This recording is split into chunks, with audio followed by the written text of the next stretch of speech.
വ്യോമയാന ചരിത്രത്തിലെ ഏറ്റവും നിരാശാജനകമായ ദുരന്തങ്ങളിലൊന്നാണ് മലേഷ്യൻ എയർലൈൻസ് വിമാനം MH370 തിരോധാനം. 2014 മാർച്ച് 8 മലേഷ്യയിലെ കോലാലംപൂരിൽ നിന്ന് ചൈനയിലെ ബീജിംഗിലേക്ക് പുറപ്പെട്ട ബോയിങ് 777 വിമാനം പറന്നുയർന്ന് അധികം വൈകാതെ റഡാറിൽ നിന്ന് അപ്രത്യക്ഷമായി. വിമാനത്തിലുണ്ടായിരുന്ന 239 യാത്രക്കാർക്കും ജീവനക്കാർക്കും എന്തു സംഭവിച്ചു എന്ന ചോദ്യത്തിന് ഇന്നും ഉത്തരമില്ല. 2017 വിമാനത്തിനായുള്ള തിരച്ചിൽ നിർത്തിവെച്ചിരുന്നു. എന്നാൽ ഇപ്പോൾ 11 വർഷത്തിനിപ്പുറം വീണ്ടും തിരച്ചിൽ പുനരാരംഭിക്കാൻ തീരുമാനിച്ചിരിക്കുകയാണ് മലേഷ്യ.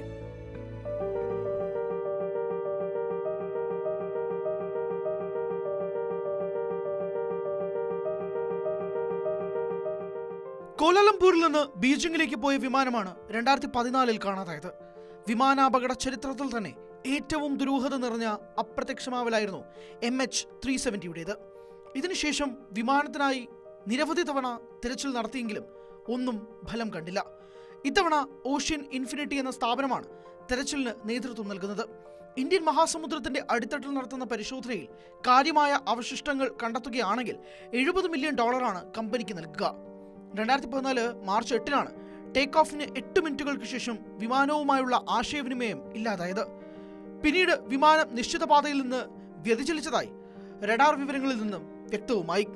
വിമാനത്തിന്റെ നിയന്ത്രണത്തിൽ കൃത്രിമത്വം നടന്നതായി അപ്രത്യക്ഷമാവലിനെ തുടർന്നുണ്ടായ റിപ്പോർട്ടിൽ പരാമർശമുണ്ടെങ്കിലും ഇക്കാര്യം ഉറപ്പിക്കുവാൻ അധികൃതർ ഇതുവരെ തയ്യാറായിട്ടില്ല.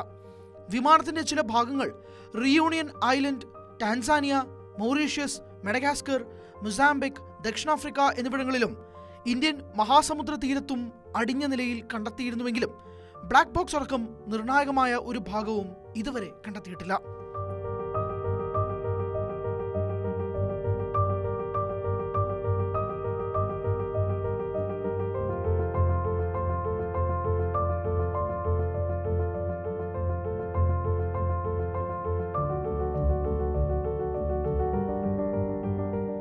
മൊത്തം 55 ദിവസത്തേക്കാണ് തെരച്ചിൽ നടത്തുക. MH370 ദുരന്തത്തിൽപ്പെട്ടവരുടെ കുടുംബങ്ങൾക്ക് ആശ്വാസം നൽകാനുള്ള മലേഷ്യൻ സർക്കാരിന്റെ പ്രതിബദ്ധതയാണ് ഈ പുതിയ സംഭവവികാസം അടിവരയിടുന്നത്. സമുദ്രത്തിലെ 15,000 ചതുരശ്ര കിലോമീറ്റർ വിസ്തൃതിയിലുള്ള ഒരു പുതിയ സ്ഥലത്താണ് ഇത്തവണ ശ്രദ്ധ കേന്ദ്രീകരിക്കുന്നത്.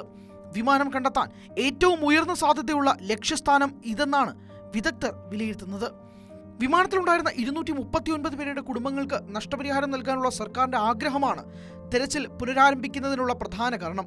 2014 മുതൽ 2017 വരെ മലേഷ്യ, ഓസ്ട്രേലിയ, ചൈന എന്നീ രാജ്യങ്ങൾ സംയുക്തമായി തെക്കൻ ഇന്ത്യൻ മഹാസമുദ്രത്തിലെ 1,20,000 ചതുരശ്ര കിലോമീറ്റർ വിസ്തൃതിയിൽ തിരച്ചിൽ നടത്തിയെങ്കിലും വിമാനം കണ്ടെത്താനായില്ല. 2018 ഓഷ്യൻ ഇൻഫിനിറ്റി തന്നെ 25,000 ചതുരശ്ര കിലോമീറ്റർ വിസ്തീർണമുള്ള മറ്റൊരു ചെറിയ പ്രദേശത്ത് തിരച്ചിൽ നടത്തിയെങ്കിലും അതും പരാജയപ്പെട്ടു.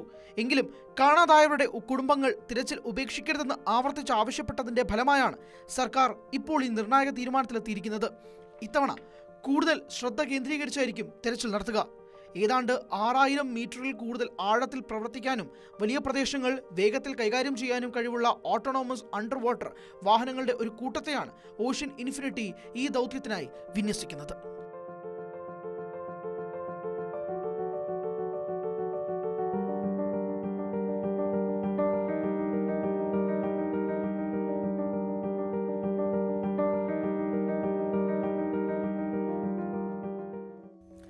ലോകത്തെ ഞെട്ടിച്ച ഈ ദുരൂഹതയ്ക്ക് വിരാമമിടാൻ ഈ അത്യാധുനിക സാങ്കേതിക വിദ്യയ്ക്ക് കഴിയുമോ?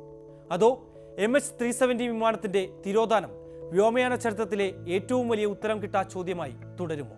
ഉത്തരം അറിയാനായി ലോകം ആകാംക്ഷയോടെ കാത്തിരിക്കുകയാണ്.